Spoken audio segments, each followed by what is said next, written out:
All right, today we're going to talk about how we can become our own bank with our retirement plans so that when we need money, we don't have to come crawling to Wells Fargo or any sort of financial institution like a credit card, Visa, Chase, American Express, Payday Loan Services, because of course we have to pay them our money to loan money from them. Obviously that's the way the world works. So how do we do that with our own money without getting in trouble or owing money to the IRS? Well, the three most common plans all have provisions or different ways that you can do this. Number one, on the Roth IRA, you have your principal amount that you put in there.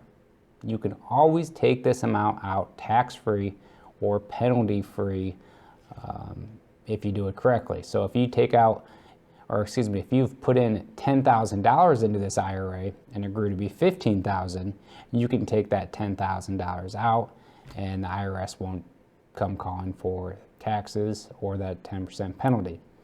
On a traditional IRA, it's a little bit more tricky to do so, but it is possible. You don't have to be 59 and a half to take it out per se.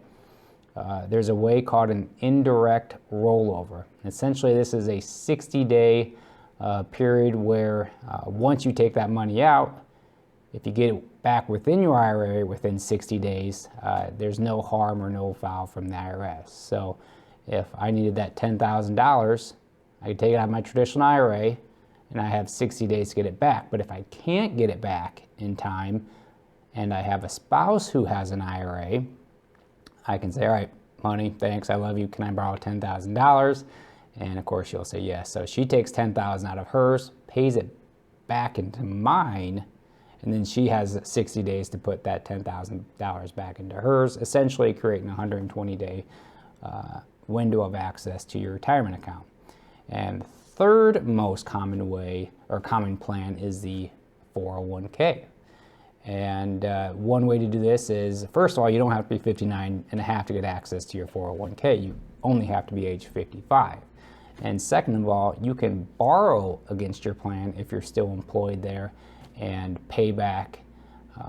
You can borrow up to 50% of the value of your retirement account, and then you will set up a schedule with your HR person on how that's going to be paid back. But the interest rate's usually pretty reasonable, and you're paying yourself back first and not a Wells Fargo or a payday loan. So leverage, it's the ability for you to get to your retirement plans without paying someone else money to do so. Now, are these always good ideas? Maybe, maybe not. You'll have to look at what your situation is and understand that it has to be done correctly to avoid the cost.